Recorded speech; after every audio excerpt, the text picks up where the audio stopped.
Hello everyone, how are you? I hope you will be fine. I am Renu Singh. Today I am going to explain you the chapter Fair Play for class 6 from Honeysuckle. Now let us start the chapter Fair Play. Fair play means साफ साफ न्याय साफ साफ. Has your best friend ever done something you thought was wrong? क्या आपको लगता है कि आपके मित्र ने कभी आपके साथ कुछ ऐसा किया जो कि गलत था? What did you do then? तब तुमने क्या किया? Did you keep quiet or did you tell your friend what you thought? क्या आप शांत रहे या आपने उसे बता दिया कि उसने क्या किया? Read the story about two friends who had to decide what was more important. यहाँ दो दोस्तों की कहानी है जो इन्होंने निश्चय किया कि क्या सबसे ज़्यादा महत्वपूर्ण है. फ्रेंडशिप एंड एनमिटी, दोस्ती या दुश्मनी, और a sense of what is right and what is wrong. या इस बात का उन दोनों को सेंस आ गया, समझदारी आ गई कि क्या सही है और क्या गलत है. Now let us start the chapter fair play. Jumman Shaikh and Algu Chaudhary were good friends. Jumman Chaudhary और जो अलगू चौधरी जो थे वो दोनों बेस्ट फ्रेंड थे. सो strong was their bond of friendship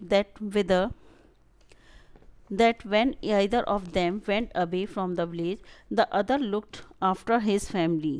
और दोनों की फ्रेंडशिप इतनी अच्छी थी कि either of them, उन दोनों में से कोई, went away from the village, उन दोनों में से कोई भी एक जब गांव से चला जाता था, कहीं बाहर जाता था काम से, the other looked after his family, तो दूसरा जो था वो एक दूसरे के परिवार को देखते थे, ध्यान रखते थे.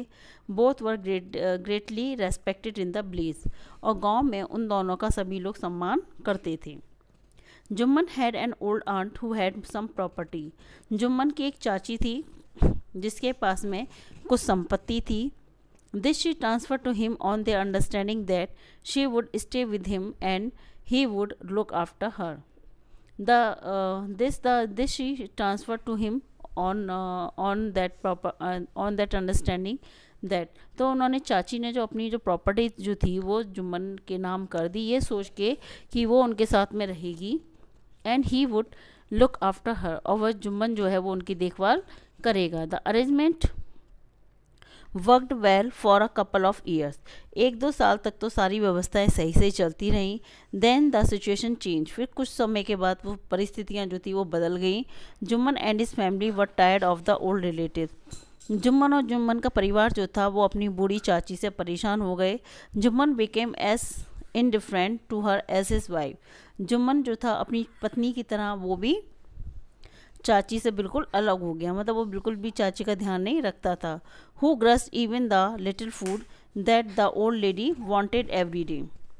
अब उस बूढ़ी औरत को खाना जो थी, वो जो खाती थी जो बूढ़ी औरत, उसको खाना जो थी उसकी बहू जो थी, जुम्मन शेख की पत्नी जो थी, वो अनिच्छा से देती थी. She swallowed this insult along with her food for a few months. कुछ समय तक तो वो खाने को और उसकी जो इंसल्ट जो की जाती थी, बेइज्जती जो की जाती थी, उसने उसको महसूस किया. कुछ समय तक उसने उसको झेला. But patience has its limit. लेकिन पेशेंस की भी अपनी एक लिमिट होती है, सीमा होती है. One day she spoke to Jumman. एक दिन वह जुम्मन से बोली, चाची जो है वो जुम्मन से बोली, माई सन, it is now obvious that. अब बेटा ये बिल्कुल साफ़ हो गया है कि I am not wanted in your house, कि अब मैं तुम्हारे घर में नहीं रहना चाहती. Kindly give me a monthly allowance so that I can set up a separate kitchen. तो मुझे महीने में कुछ पैसे दे दिया करो जिससे कि मैं अपना खर्चा चला लूँ या मैं अपनी अलग से किचन की व्यवस्था कर लूँ. My wife knows best how to run the house, be patient, said Jumman shamelessly. Jumman ने बड़ी बिना किसी शर्म के निर्लज्जता से चाची से कहा कि चाची, मेरी पत्नी जानती है कि घर को कैसे चलाया जाता है. This made him aunt very angry and she decided to take her case to the village panchayat. इस पर चाची जो थी बहुत नाराज़ हो गई और उसने सोचा कि अब वह इस मामले को पंचायत में लेकर जाएगी. For many days the old lady was seen talking to the villagers, explaining her case and seeking their support. For many days, कुछ दिनों तक तो, the old lady was seen, उस औरत को देखा गया, चाची को, टॉकिंग टू द विलेजर्स, वो गांव वालों से बातें कर रही थी, एक्सप्लेनिंग हर केस, और अपने और जो उसको जो परेशानियाँ जो हो रही थी चाची को जुम्मन के घर में, वो उनका वर्णन कर रही थी। एंड सीकिंग देयर सपोर्ट, और वो उनका सपोर्ट चाहती थी कि वो उनको समर्थन करें। सम सिंपैथिस्ट विद हर, कुछ ने उसको सहानुभूति दिखाई। अदर लाफ्ड एट हर, कुछ लोग उस पर हंसे। And a few other advised her to make it up with her nephew and wife, और कुछ लोगों ने उसको सलाह दी कि वो अपने भतीजे और बहू के साथ में क्या कर ले, समझौता कर ले। At last he came to Algu Chaudhary, और अंत में वह अलगू चौधरी के पास आई। एंड स्पोक टू हिम, और उससे कहा, यू नो चाची, Jumman is my best friend. चाची तुम तो जानती हो जुम्मन मेरा बेस्ट फ्रेंड है। How can I go against him, मैं उसके विरोध में कैसे जा सकता हूँ। अलगू सेड, अलगू ने कहा, बट अलगू बोला कि वो तो मेरा दोस्त है, मैं उसके कैसे अगेंस्ट जा सकता हूँ। But it is right my son to keep mum and not to say what you consider just and fair, pleaded the old lady. उस चाची ने pleaded यानी याचना करते हुए इसे कहा, but it is right my son to keep mum and not to say, क्या ये सही है कि मैं सबको सहन करती रहूं, चुप रहूं और कुछ ना बोलूं। What do you consider just and fair, क्या ये सही है, तुम ही मुझे बताओ। Come to the panchayat and speak the truth, she said. Algu didn't reply. उसने कहा कि पंचायत पे जाओ और वहाँ जा कर के बोलो। अलगू डिडंट रिप्लाई, अलगू ने बिल्कुल भी सच बोलो। अलगू डिडंट रिप्लाई, अलगू ने कोई उत्तर नहीं दिया। But her words kept ringing in his year, लेकिन जो चाची के शब्द जो थे वो उसके कान में गूंजते रहे। The panchayat was held under an old banyan tree, panchayat जो थी एक पुराने बरगद के पेड़ के नीचे रखी गई। Jumman stood up and said, Jumman खड़ा हुआ और बोला, the voice of the panch is the voice of God, कि पंचों की आवाज़ ही क्या है, भगवान की आवाज़ होती है। Let my aunt nominate the head panch, मेरी चाची को हेड पंच चुनने की, मतलब मुख्य पंच चुनने की इजाज़त दी जाए। I will abide by her decision, जो भी मेरी चाची का डिसीजन होगा मैं उसके साथ, वो मुझे स्वीकार होगा। The panch knows neither friend nor enemy, पंचों का ना तो कोई दुश्मन होता है और ना ही कोई दोस्त होता है। व्हाट डू यू से टू अलगू चौधरी, अलगू चौधरी तुम क्या कहते हो। द ओल्ड लेडी अनाउंस, उस बूढ़ी औरत ने घोषणा की कि अलगू चौधरी तुम बताओ कि पंचों का ना तो कोई दोस्त होता है और ना ही कोई दुश्मन होता है। Fine replied Jumman, hiding his joy over the unexpected piece of luck, Jumman ने उत्तर दिया अपनी अनएक्सपेक्टेड, मैंने उसको आशा भी नहीं थी कि चाची जो है अलगू चौधरी का नाम लेगी। अब जुम्मन तो बहुत खुश था, अपनी खुशी को छुपा रहा था और बोला कि बिल्कुल सही कह रही हैं चाची, क्योंकि अलगू जो था उसका बेस्ट फ्रेंड था और जुम्मन सोच रहा था कि अलगू जो है वो उसका साथ देगा। I know that replied that aunt, I know that मैं जानता हूँ, रिप्लाइड द आंट, चाची ने उत्तर दिया। But I also know that you will not kill your conscience for the sake of friendship, चाची कहती है लेकिन मैं जानती हूँ कि तुम अपनी दोस्ती के लिए अपना विवेक तो नहीं खोगे, अपना ईमान तो नहीं बेचोगे।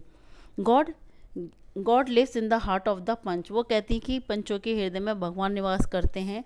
And his voice is the voice of God, और पंचों की आवाज़ ही भगवान की आवाज़ होती है।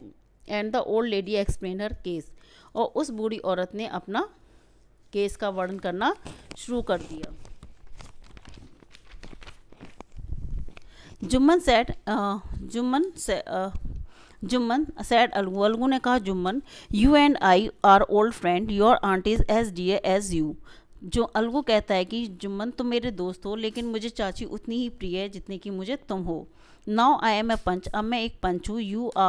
You and your aunt are equal before me, तुम और तुम्हारी चाची जो हैं दोनों मेरे साथ में बिल्कुल एक बराबर हो। व्हाट हैव यू टू से इन योर डिफेंस, और वो उसे कहते हैं कि तुम्हें अपने डिफेंस यानी पक्ष में क्या कहना है।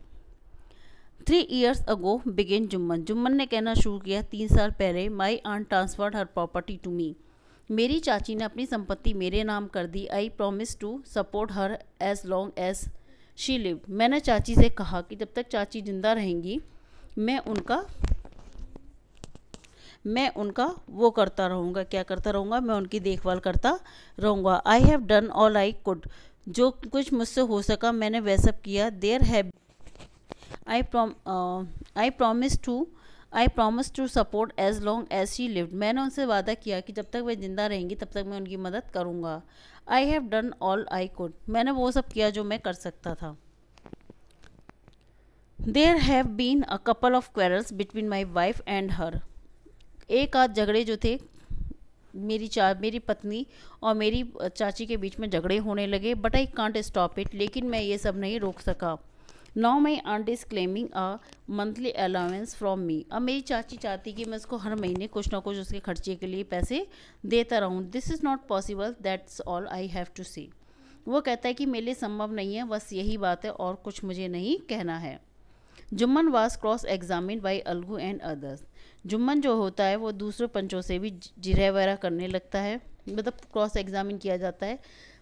देन अलगू अनाउंस, तब अलगू जो है घोषणा करता है, we have gone into the matter carefully, हमने इस मामले की तह तक चले गए हैं, हमने सब जांच पड़ताल कर ली है। इन अपर ओपिनियन, हमारी राय में Jumman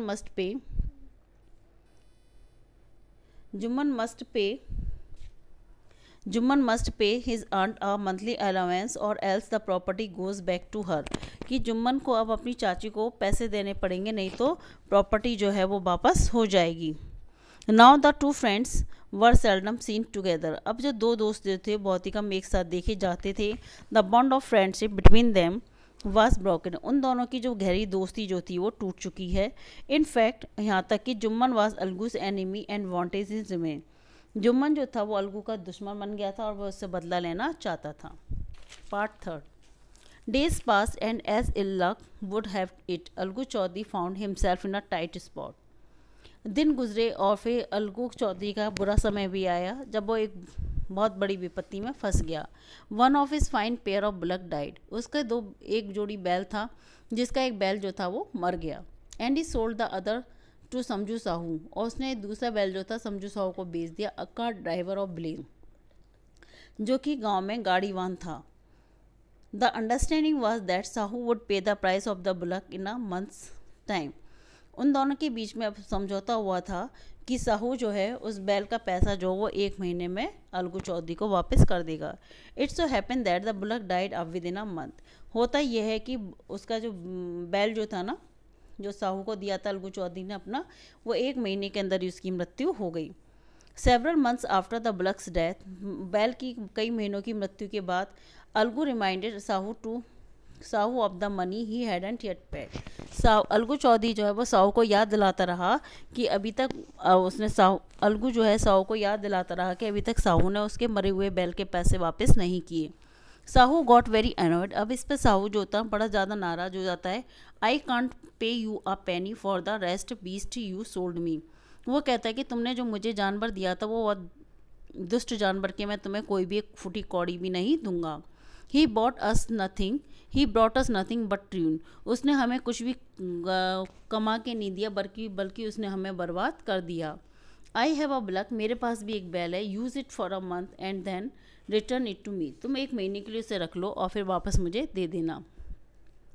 no money for the dead bullock, he said angrily, उसने गुस्से से कहा मरे हुए बैल के कोई पैसे मैं नहीं दूंगा। Algu decided to refer the case to the panchayat, अब अलगू जो है निश्चय करता है कि वो उसको बैल को जो है उस मैटर को जो है वो पंचायत में ले जाएगा।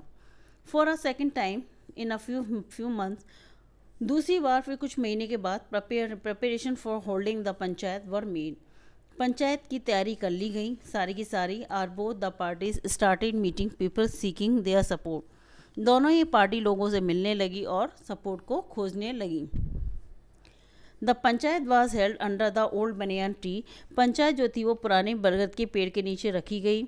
Algu stood up and said, Algu खड़ा हुआ और बोला, the voice of the panch is the voice of the God, कि पंचों की आवाज़ ही भगवान की आवाज़ होती है। Let Sahu nominate the head panch, Samjhu Sahu को मुख्य पंच चुनने की अनुमति दी जाए। I will abide by her decision, मैं उसका जो भी डिसीजन होगा मैं उसके से सहमत रहूँगा। Sahu saw his chance and propose the name of Jumman, Sahu ने अपना अवसर देखा और जुम्मन का नाम ले लिया। अलगू's हार्ट सैंक एंड ही टर्न्ड पेल, अलगू का हृदय डूबने लगा, दिल बैठ गया और उसका चेहरा पीला पड़ गया। But what could he do, लेकिन वह कर भी क्या सकता था। The moment Jumman became head panch, अब इस समय जो था जुम्मन जो था वो हेड पंच था, ही रियलाइज हिज रेस्पॉन्सिबिलिटी एज जज and the dignity of his office. अब वो जो था ही रियलाइज हिज रेस्पॉन्सिबिलिटी, वह अपनी जिम्मेदारी को समझ गया एज जज, क्योंकि वो एक न्यायाधीश की तरह ही था, and the dignity of the office, और वो अपने अपने ऑफिस की डिग्निटी यानी कि उसको समझता था। डिग्निटी यानी कि उसकी जो मान मर्यादा है, उसकी जो एक इमेज जो बनी हुई है वो उसको समझता था।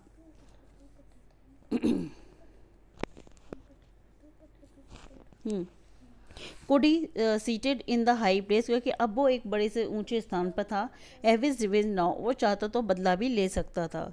ही थॉट एंड थॉट, उसने सोचा और बहुत सोचा। No he must not allow his personal feelings to come in the way of speaking the truth and doing justice. उसने सोचा स्पीकिंग द ट्रूथ, सत्य के सामने, और जो सही है उसको करने के लिए वो कभी भी अपनी पर्सनल फीलिंग्स को न्याय के बीच में नहीं आने देगा।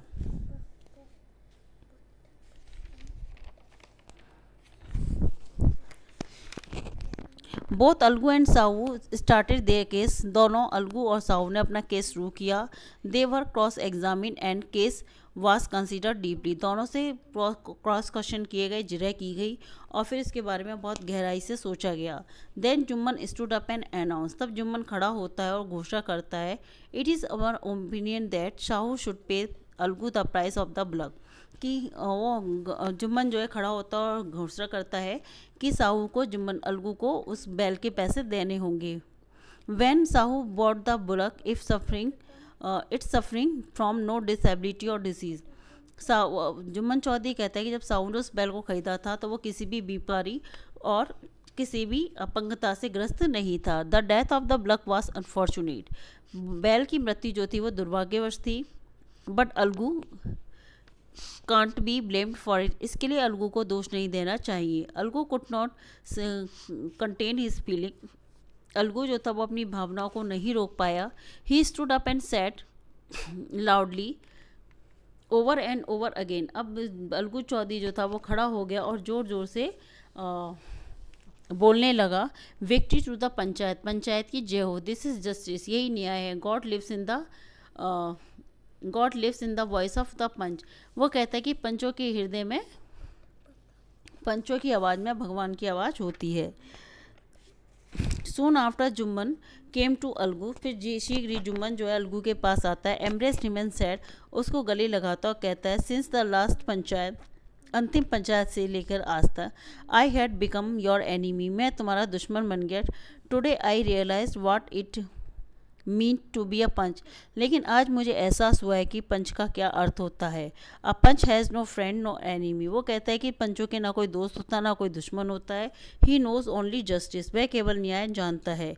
Late no one deviate from the path of the justice and truth for friendship और एनिमिटी, वो कहता है कि कभी भी किसी भी न्याय और सत्य के मार्ग में कभी भी पथभ्रष्ट नहीं होना चाहिए, पथभ्रष्ट नहीं होना चाहिए, और इनको कभी भी मित्रता और शत्रुता के लिए नहीं होना चाहिए। Algu embraced his friend and wept, Algu अपने दोस्त को गले लगाता और रोता है। And his tears washed away all the dirt of the misunderstanding between them, उन दोनों के बीच में जो गलत फहमी की धूल जमी हुई थी वो आज हट गई। This story is written by famous writer Premchand. I hope you like this video and watch and wait my next video. Thank you.